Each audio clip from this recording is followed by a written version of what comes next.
Hello everyone. So Kalyan Jewellers के Q2 के result आए हैं, कल कॉन कॉल भी हुआ कंपनी का। तो उसी पे डिस्कशन करेंगे नंबर्स कैसे हैं एंड मोस्ट इंपॉर्टेंटली इस बार मैनेजमेंट ने क्या कमेंट्री दी है आगे आगे के आने वाले क्वार्टर्स को लेकर के। बिकॉज लास्ट क्वार्टर में नंबर्स तो अच्छे थे, लेकिन कॉन कॉल के बाद ही हमने देखा था इनके स्टॉक के अंदर काफी ज्यादा करेक्शन हुआ। बिकॉज मार्केट को वो चीज थोड़ी सी नेगेटिव लगी थी कि ये दो नई चीजें कर रहे हैं। एक तो पायलट प्रोजेक्ट इनका प्रोक्योरिंग स्ट्रेटेजी, दूसरा कंपनी रीजनल ब्रांड बनाने पे जो फोकस कर रही है। सो उन पे मैनेजमेंट ने इस क्वार्टर में कैसा आउटलुक दिया है, क्या आगे का प्लान है इनका, एंड ओवरऑल कैसी अपॉर्चुनिटी रखती है कल्याण की पूरी ज्वेलरी स्पेस के अंदर, रिटेल ज्वेलरी स्पेस के अंदर, इस पे भी डिस्कशन करेंगे। तो सबसे पहले Q2 के नंबर्स देखते हैं कंपनी के।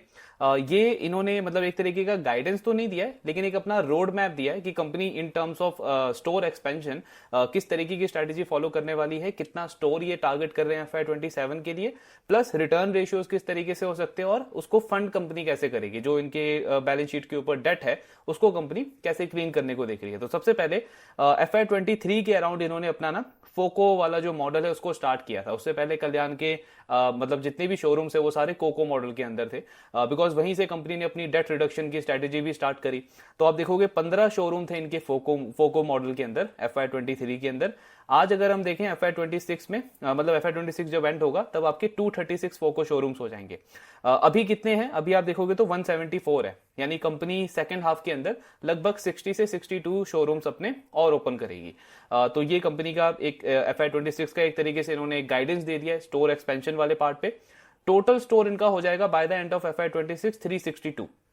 ये कल्याण के इंडिया में स्टोर्स होंगे, इंटरनेशनल 43 हो जाएंगे, कैंडीर के 153 होंगे, और जो ये नया रीजनल ब्रांड बनाने का इन्होंने जो लास्ट क्वार्टर में अनाउंसमेंट किया था, इस साल के एंड तक कंपनी का कहना है उसके 5 स्टोर्स हम ओपन कर देंगे, और पांचों के पांचों जो हैं वो कोको होंगे। फोको अभी इनिशियली कंपनी इसमें ओपन करने को नहीं देख रही है।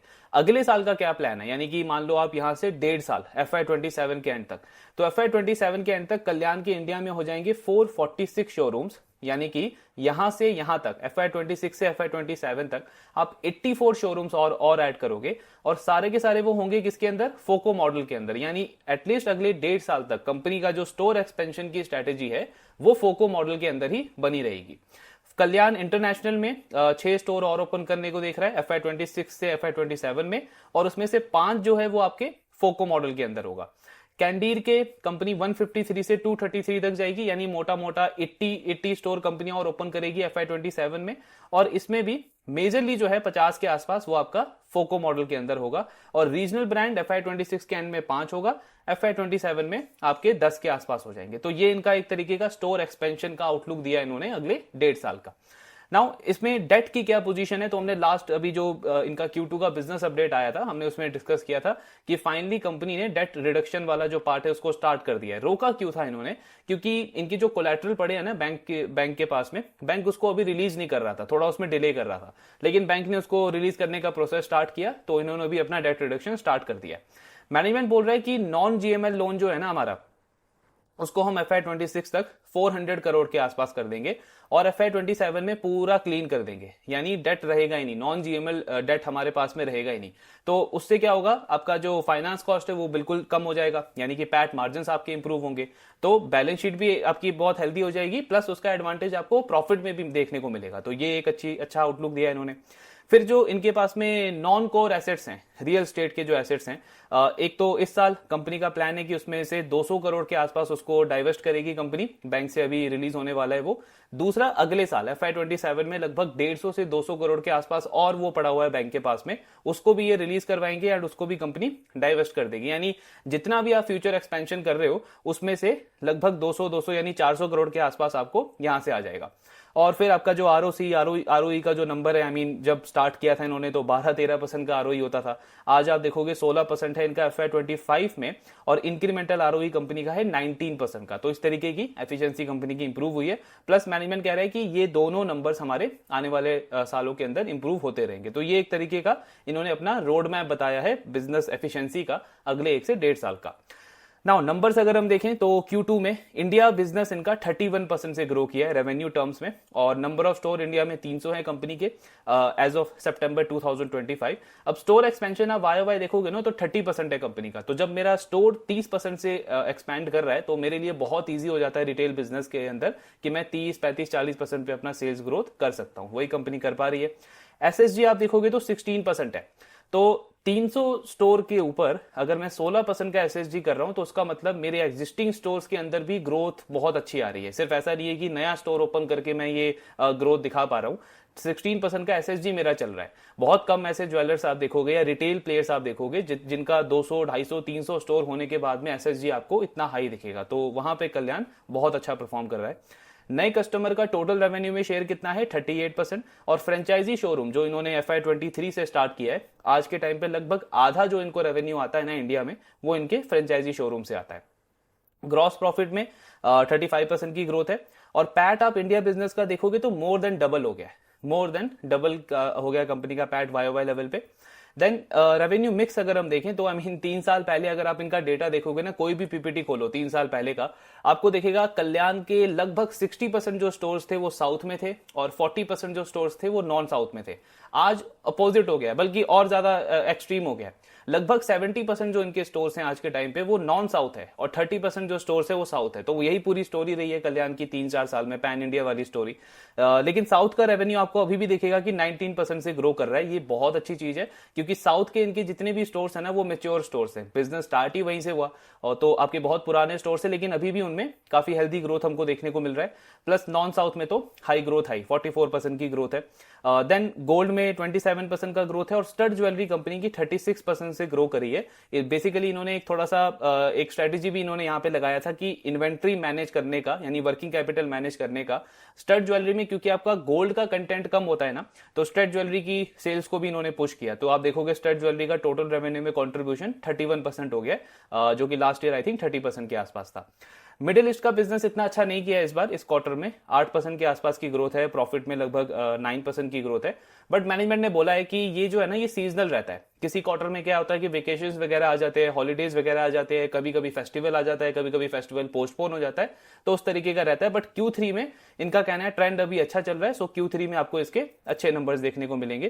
कंसोलिडेटेड अगर मैं देखूं तो टॉप लाइन ग्रोथ है 30%, ग्रॉस प्रॉफिट 34% से ग्रो हुआ है, इबिट्टा मेरा 56% से इंक्रीज हुआ है और प्रॉफिट मेरा YOY लेवल पे डबल हो गया है। मतलब 100% की ग्रोथ है पैट के अंदर। लेकिन एक इसमें इंपॉर्टेंट पॉइंट है कि लास्ट ईयर इनको इंपोर्ट ड्यूटी कट का डिसएडवांटेज हुआ था मार्जिन और प्रॉफिट के अंदर, इनको और बाकी रिटेल ज्वेलर्स को। तो अगर आप उसको एडजस्ट करके देखोगे तो आपको पैट ग्रोथ दिखेगा लगभग 42-43% पे YOY लेवल पे, जो कि बहुत अच्छा नंबर है। ऑपरेटिंग लेवरेज मिला है कंपनी को, लेकिन अगेन 100% का जो ग्रोथ है ये सही पिक्चर नहीं दिखा रहा है, क्योंकि इंपोर्ट ड्यूटी कट होने की वजह से इनका पैट अगर आप लास्ट ईयर का देखोगे ना तो बिल्कुल फ्लैट था। मतलब Q2 FY25 का प्रॉफिट Q2 FY24 के प्रॉफिट के कंपैरिजन में बिल्कुल फ्लैट था YOY, because import duty cut होने की वजह से कंपनी को इन्वेंट्री में थोड़ा सा हिट लेना पड़ा था। तो उस लो बेस की वजह से हमको ये 100% का ग्रोथ दिख रहा है। अगर मैं उसको एडजस्ट कर दूं तो YOY ग्रोथ है कंपनी की 42-43% की, जो कि अगेन बहुत अच्छी अर्निंग ग्रोथ है। तो ये ओवरऑल नंबर्स है कल्याण के, काफी अच्छे नंबर्स हैं और आगे का आउटलुक तो उन्होंने अच्छा दिया ही है, वो जो हमने इनका स्लाइड डिस्कस किया। अब कौन कौन में मैनेजमेंट की कमेंट्री डिस्कस करते हैं, समझते हैं बिजनेस का वो आगे का कैसा डिमांड ट्रेंड वगैरह देख रहे हैं।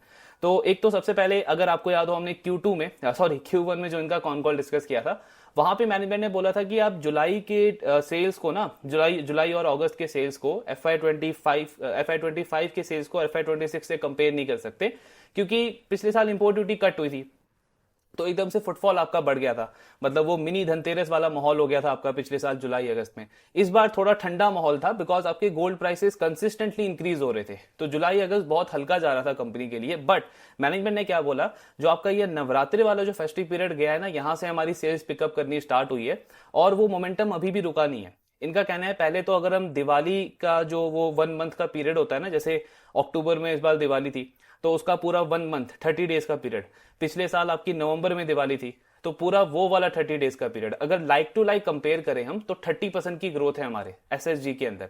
ये सिर्फ एसएसजी का नंबर है, अनलाइक पीएन गडगिल और सेनको जिन्होंने अपना पूरा एग्जैक्ट एब्सोल्यूट सेल्स का नंबर बताया, इन्होंने सिर्फ एसएसजी का नंबर बताया ताकि आपको एक बेटर पिक्चर दिखे कि एग्जिस्टिंग स्टोर के अंदर इतनी डिमांड है कि 30% की सेल्स ग्रोथ है। तो मतलब डिमांड ट्रेंड का भी बहुत अच्छा गया है दिवाली वाला पीरियड। देन कंपनी कह रही है कि जैसे हमने लास्ट ईयर देखा था कि दिवाली एंड होने के बाद सैनको का कॉन कॉल, कल्याण का कॉन कॉल, दोनों की मैनेजमेंट ने बोला कि एकदम से ना फुटफॉल थोड़ा सा रुक गया, मतलब डिमांड में वीकनेस देखने को मिली बिकॉज गोल्ड के प्राइसेस भी बढ़ रहे थे। अभी इस बार आप देखोगे तो गोल्ड के प्राइसेस थोड़े से करेक्ट हुए, आई थिंक 7-8%, 10% का करेक्शन है, और उसके साथ में थोड़ी सी स्टेबिलिटी भी देखने को मिल रही है। तो मैनेजमेंट बोल रहा है कि इस बार हमको डिमांड मोमेंटम अभी भी कंटिन्यू देखने को मिल रहा है। दिवाली चली गई है लेकिन अभी भी फुटफॉल अच्छा है जैसे दिवाली के सीजन में था, और स्पेशली वीकेंड्स पे अगर हम देखें तो लोग भर भर के आ रहे हैं स्टोर के अंदर। डिमांड का ओवरऑल आउटलुक काफी अच्छा इन्होंने बताया है। बायर का बिहेवियर कैसा चल रहा है? सो इनका कहना है एक तो 30% जो हमारा सेल्स है वो नए कस्टमर से आ रहा है, तो इससे आपको पता लग जाता है कि सिर्फ एग्जिस्टिंग कल्याण के कस्टमर ही नहीं बल्कि जो नए कंज्यूमर्स हैं वो भी मार्केट में निकल रहे हैं शॉपिंग को लेकर के, उनका भी ओवरऑल सेंटीमेंट जो है वो अच्छा है। तो ये पूरी रिटेल इंडस्ट्री के लिए काफी अच्छी न्यूज है। दूसरा, मैनेजमेंट कह रही है कि एक एक जो बिहेवियर का पैटर्न हमने चेंज होते हुए देखा है कि आपको दिखेगा एवरेज टिकट साइज जो है ना हमारा, वो लास्ट ईयर के कंपैरिजन में बिल्कुल सेम है, उसमें कोई इंक्रीज देखने को नहीं मिला है। सो एक तो इसका बिल्कुल मतलब ऑब्वियस सा रीजन है कि अगर गोल्ड के प्राइसेस आपके 1 लाख से 1.5 लाख होता है तो ऐसा नहीं कि हर एक कस्टमर का बजट भी उतना बढ़ जाए। कस्टमर जो शॉपिंग करता है गोल्ड की, ज्वेलरी की, वो अपने बजट के अकॉर्डिंग करता है। अगर उसका पर्स है 1 लाख का तो वो उसी के आसपास करेगा, अब चाहे गोल्ड का प्राइसेस कितने भी इंक्रीज हो जाए। दूसरा, एक इन्होंने इसमें एक अच्छी इंसाइट शेयर करी है कि हमने लास्ट 5-7 क्वार्टर्स में ना एक बिहेवियर ऑब्जर्व किया है कंज्यूमर का कि वो फ्रीक्वेंटली बाइंग कर रहा है। मतलब क्या कर रहा है, अभी उसने ज्वेलरी वगैरह परचेज करी, फिर 2-3 महीने के बाद आ रहा है फिर से ज्वेलरी वगैरह परचेज कर रहा है थोड़ी थोड़ी। इसका मतलब क्या है कि उसके घर में जो भी फंक्शन है, कोई शादी है, कोई बड़ा इवेंट है, उसके लिए वो एडवांस में, बिकॉज होता है ना मिडिल क्लास में कि एकदम से आप जाके बड़ी परचेजिंग नहीं कर सकते अगर गोल्ड के प्राइसेस एकदम से बढ़ जाए, तो आप थोड़ा थोड़ा फंड सेव करते हो, परचेजिंग करते हो, फिर कुछ महीने के बाद दोबारा से आप ज्वेलरी वगैरह परचेज कर रहे हो। तो इस तरीके का ट्रेंड ये ऑब्जर्व कर रहे हैं लास्ट 5-7 क्वार्टर से। मतलब डिमांड में किसी तरीके का कोई वीकनेस नहीं देखने को मिला है। कस्टमर कुछ ना कुछ जुगाड़ करके अपना फुटफॉल बना हुआ है, अपने जो नीड है उसको फुलफिल कर रहे हैं, एंड शॉपिंग का ट्रेंड काफी अच्छा चल रहा है ओवरऑल।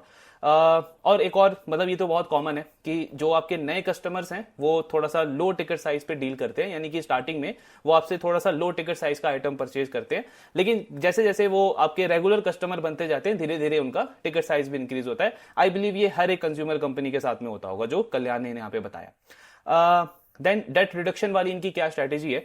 सो जैसा हमने डिस्कस किया, इस साल के एंड तक कंपनी का कहना है 400 करोड़ के आसपास हम टोटल डेट को ले आएंगे। अभी फर्स्ट हाफ में इन्होंने 130 करोड़ डेट रीपे कर दिया है। कंपनी लगभग 150 से 170 करोड़ डेट और रीपे करने को देख रही है H2 के अंदर, सेकंड हाफ के अंदर। तो आपका टोटल डेट 400 करोड़ हो जाएगा। फिर बाकी का वो जो 400 करोड़ है वो कंपनी इसको FY27 में क्लीन करने को देख रही है। इनके पास में 250 से 300 करोड़ का, मतलब बैंक के पास में इनका कोलैटरल जो है वो 250 से 300 करोड़ का और पेंडिंग होगा इस वाले को डाइवर्स्ट करने के बाद भी। तो अगेन वो कंपनी अगले साल उसको डाइवर्स्ट करने को देखेगी। स्टोर एक्सपेंशन का क्या प्लान है? एक्चुअली इस पे भी थोड़ा सा कंसर्न था। जैसे फर्स्ट हाफ आप देखोगे ना तो अभी तक फर्स्ट 6 मंथ्स में इनके 25 स्टोर्स ही ओपन हुए थे। पूरे साल का इनका गाइडेंस है 84 कल्याण के स्टोर ओपन करना इंडिया में, और 6 इनको ओपन करने हैं इंटरनेशनल मार्केट के अंदर। तो मैनेजमेंट का कहना है कि 25 स्टोर्स हमने फर्स्ट 6 मंथ्स में ओपन किए थे और 15 स्टोर हमने इस कॉन कॉल तक ओपन कर दिए। मतलब दिवाली से पहले पहले 40 स्टोर्स कंपनी के हो चुके थे। सो इनका कहना है अभी सिर्फ 44 स्टोर्स और बाकी है, यानी कि 50% कर दिया, 50% और करना है, और अभी 5 मंथ्स का टाइम हमारे पास में है, तो हम बहुत आराम से इस गाइडेंस को अचीव कर सकते हैं। दूसरा, इनको कैंडीर पे पूछा गया, उसका स्टोर एक्सपेंशन इससे भी स्लो है। तो कैंडीर का पूरे साल का गाइडेंस है 80 स्टोर्स का, और उसका अभी तक कॉन कॉल जब तक हुआ कल तक, तब तक सिर्फ 30 स्टोर्स ओपन हुए थे। तो ऐसा क्यों? सो मैनेजमेंट का कहना है कैंडीर का स्टोर एक्सपेंशन चल तो बहुत अच्छा रहा था, लेकिन बीच में हमने ऑब्जर्व किया जो हमारे कॉम्पिटिटर्स हैं ना, जैसे टाइटन के जो लाइट वेट ज्वेलरी के जो ब्रांड है, जो कैंडीर के कॉम्पिटिटर्स हैं, प्लस और भी जो ऐसे मार्केट में ब्रांड्स हैं, उन्होंने अपना जो स्टोर का वो है इंटीरियर वगैरह जो होता है उसको अपग्रेड कर दिया, उसको काफी इंप्रूव कर दिया। तो इन बिटवीन फिर हमें भी उनको मैच करने के लिए वो सारी चीजें करनी पड़ी। जो एग्जिस्टिंग स्टोर्स थे उसमें भी इंटीरियर वो उस तरीके का करना पड़ा, प्लस नए स्टोर्स के लिए भी उस तरीके से प्लानिंग करनी पड़ी, इसीलिए बीच में हम थोड़ा सा स्लो हो गए। लेकिन गाइडेंस इन्होंने मेंटेन रखा है, मतलब नेक्स्ट 5 मंथ्स के अंदर इसके भी कंपनी प्लान कर रही है कि 50 स्टोर्स और ओपन कर देगी, तो टोटल आपके 80 स्टोर्स हो जाएंगे। कैंडीर का फुल ईयर में इन्होंने रेवेन्यू का गाइडेंस दिया है 500 करोड़ का, और ये कह रहे हैं स्टोर लेवल पे वो इबिटा पॉजिटिव हो चुका है, और ये जो एग्जिट FY26 होगा ना उसमें ये पैट पॉजिटिव हो जाएगा, या फिर पैट इसका बिल्कुल न्यूट्रल हो जाएगा। एग्जिट FY26 का मतलब क्या है कि जो लास्ट क्वार्टर है आपका Q4 ऑफ FY26, वहां पे ये कैंडीर का पैट या तो प्रॉफिट हो जाएगा या फिर न्यूट्रल हो जाएगा। ऐसा नहीं कि पूरे साल का पैट हो जाएगा, पैट पॉजिटिव हो जाएगा, सिर्फ पर्टिकुलर Q4 की हम बात कर रहे हैं। तो ये इन्होंने गाइडेंस दिया है अपना कैंडीर को लेकर के। देन इनका वो जैसे जनवरी में भी हमने डिस्कस किया कि वो सारे रूमर्स वगैरह चल रहे थे कि कल्याण के जो फ्रेंचाइजी है वो जो फ्रेंचाइजी जो उनके हैं वो इंटरेस्ट नहीं है कल्याण के साथ में इंक्रीमेंटल स्टोर वगैरह ओपन करने को लेकर के। तो आई डोंट नो, मतलब दोबारा से इनको इस कॉन कॉल में ये पूछा गया, तो मैनेजमेंट का कहना है कि आप ऑलरेडी हमारा स्टोर एक्सपेंशन देख रहे हो, सारे स्टोर फ्रेंचाइजी मॉडल पे आ रहे हैं, इंक्रीमेंटल जितने स्टोर्स आएंगे वो भी फ्रेंचाइजी मॉडल पे आएंगे। इनफैक्ट हमारे पास में जो एप्लीकेशंस आई है फ्रेंचाइजीज की तरफ से वो मोर देन 84-85 स्टोर्स की आई है। हम तो सिर्फ 84 स्टोर प्लान कर रहे हैं इस साल क्योंकि हमारी बैंडविड्थ इतनी है। तो ये आपको दिखाता है कि उनका इंटरेस्ट अभी भी बना हुआ है। इनफैक्ट एक और इन्होंने इनसाइट शेयर किया कि हम जो रीजनल ब्रांड अपना जो ओपन करने को देख रहे हैं ना, उसमें भी फ्रेंचाइजी इंटरेस्ट ले रहे हैं कि हमको उसकी भी फ्रेंचाइजी चाहिए। लेकिन कल्याण अभी जो उसका स्टोर ओपन करेगी वो खुद का करेंगे, मतलब पांच स्टोर इनका ओपन करने का प्लान है मार्च के 26 तक। तो वो सारे 5 स्टोर कल्याण कोको मॉडल के अंदर करेगा, कंपनी ऑन कंपनी ऑपरेटेड। सो इस तरीके का इनका फ्रेंचाइजी के साथ में ऑपरेशन चल रहा है। देन ये जो पायलट प्रोजेक्ट और वो जो रीजनल ब्रांड है उसको लेकर भी इन्होंने आउटलुक दिया है। तो पहले तो रीजनल ब्रांड पे बात कर लेते हैं। कंपनी का कहना है कि इस साल हम 5 स्टोर ओपन करेंगे। अभी इन्होंने लोकेशन एग्जैक्टली नहीं बताया, अगले साल मतलब अगले क्वार्टर में कंपनी उसको बताएगी कि किस किस एरिया में उसको ये ओपन करने को देख रहे हैं। दूसरा, इनको ये पूछा गया सेम चीज जो लास्ट कॉन कॉल में पूछा था और मार्केट का भी जो कंसर्न था कि ये करने की जरूरत क्या है। कल्याण आपका खुद का एक स्ट्रॉन्ग ब्रांड बन चुका है, पिछले 4-5 साल में आप पैन इंडिया प्लेयर बन चुके हो। आप चलो एक लाइट वेट ज्वेलरी का ब्रांड बना रहे हो जो पहले ई कॉमर्स में था, अब उसके आप फिजिकल स्टोर ओपन कर रहे हो कैंडीर का, वो भी समझ आता है। बट ये रीजनल ब्रांड में एंट्री करने की क्या जरूरत थी? तो मतलब वही लास्ट 2 कॉन कॉल से यही क्वेश्चन को पूछा जा रहा है। सेम वैसा होता है ना, ऐसे घर में आप मतलब जो आपका रेगुलर जो एक पाथ आपके लिए सेट किया है उससे कुछ आप अलग करने जाओ तो घर वाले पूछते हैं क्यों आप कर रहे हो, क्या जरूरत है वो करने की। तो वैसा ही कल्याण के साथ में हो रहा है पिछले 2 क्वार्टर से। अब इसमें मैनेजमेंट का क्या कहना है कि हमारा अपना ब्रांड बहुत अच्छा चल रहा है, लेकिन हमारे जो टारगेट कस्टमर है ना वो एस्पिरेशनल है।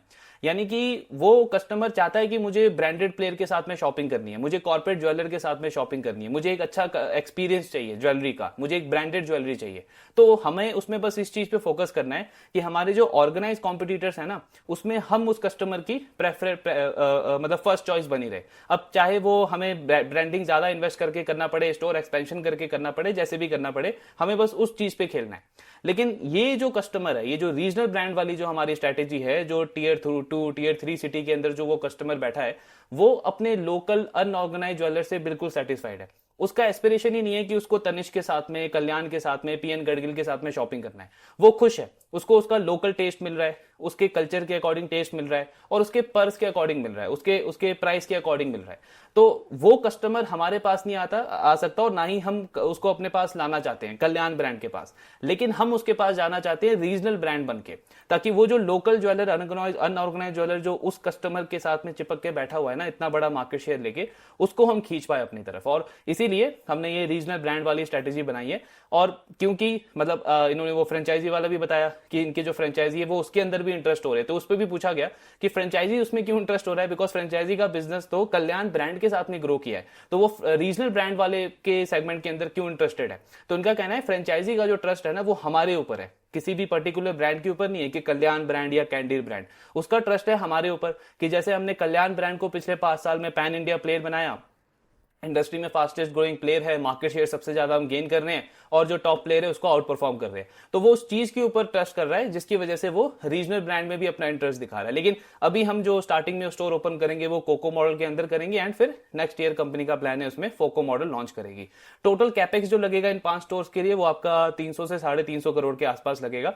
एक और अपडेट है, ये जो रीजनल ब्रांड होगा ना इसके मार्जिन कम होंगे कल्याण के खुद के बिजनेस से, और वो बिल्कुल मतलब कॉमन सेंस की बात है क्योंकि कल्याण अपने में तो थोड़ा सा प्रीमियम ज्वेलरी बेचता है ना, प्रीमियम डिजाइन बेचता है। वहां पे आप उन कस्टमर्स को टारगेट करोगे जो लोकल प्लेयर के साथ में डील कर रहे हैं, तो वहां पे आपको थोड़े से अफोर्डेबल ज्वेलरी हो गई, मास कैटेगरी की जो डिजाइन होते हैं उन पे कंपनी काम करेगी। इसीलिए वहां पे इनको ये जो दूसरा पायलट प्रोजेक्ट इनका जो चल रहा है प्रोक्योरमेंट वाला, वो इनको हेल्प करेगा कि ग्रॉस मार्जिन वहां पे ये अपना थोड़ा सा बचा पाए।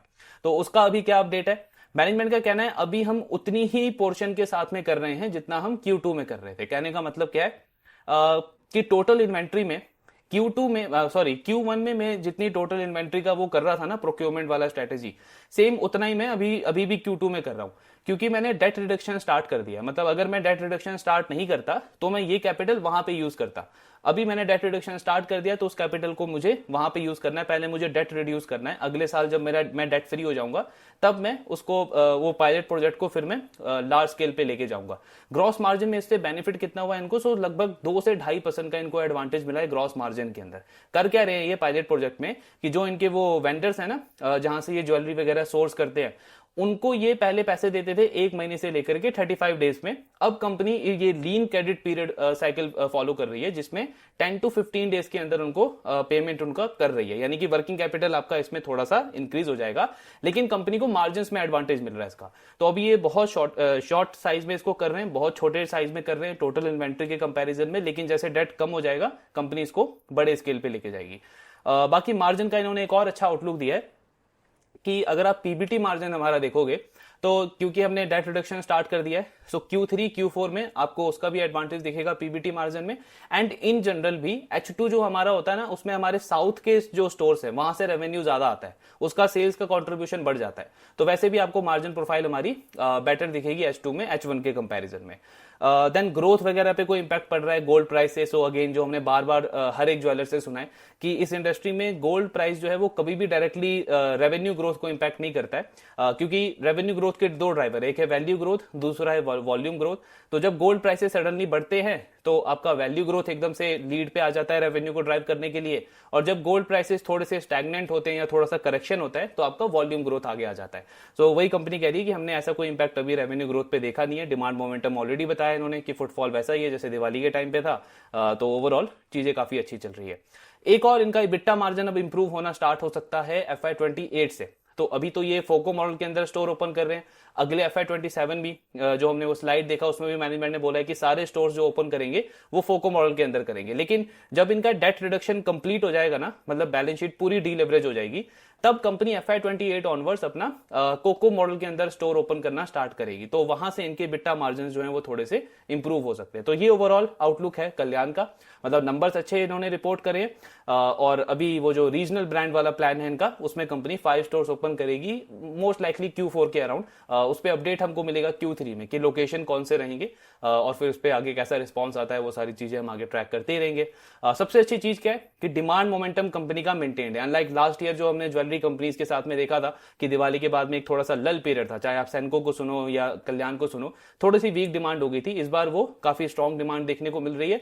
प्लस मैनेजमेंट कह रहा है H2 हमारा अच्छा होगा H1 के कंपैरिजन में इन टर्म्स ऑफ प्रॉफिटेबिलिटी भी। ग्रोथ तो अच्छी होती थी लेकिन पैट मार्जिन भी कंपनी कह रही है H2 में हमारा बेटर होगा। तो ये ओवरऑल आपका आउटलुक बन रहा है। अब अगर आप इनका इन्होंने अभी कॉल में बिल्कुल फॉर्मली अनाउंस नहीं किया है कि कितना स्टोर ये प्लान कर रहे हैं, बट अगर हम उस स्लाइड के बेसिस पे देखें, जो कंपनी ने वो स्लाइड शेयर किया था कि FY27 तक कितने स्टोर्स होंगे, तो अगर आप सिर्फ इनके इंडिया स्टोर को काउंट करोगे ना, कल्याण इंडिया स्टोर, उसका ग्रोथ FY27 में FY26 के कंपैरिजन में 23% के आसपास बनता है, सिर्फ इंडिया स्टोर्स की अगर हम बात करें।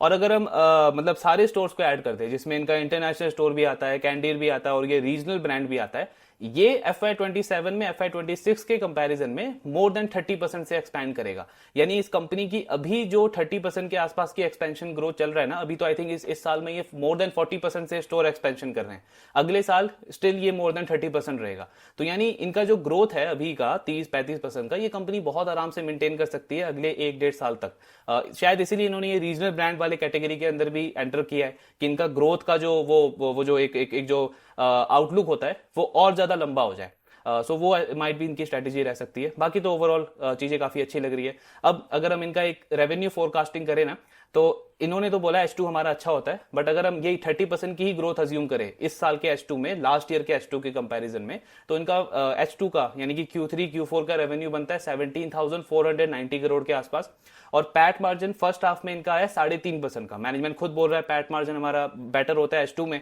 प्लस आपको ये डेट रिडक्शन का भी एडवांटेज मिलेगा। बट स्टिल अगर हम सिर्फ 4% का भी पैट मार्जिन लेके चले तो 700 करोड़ का पैट होता है कंपनी का H2 में।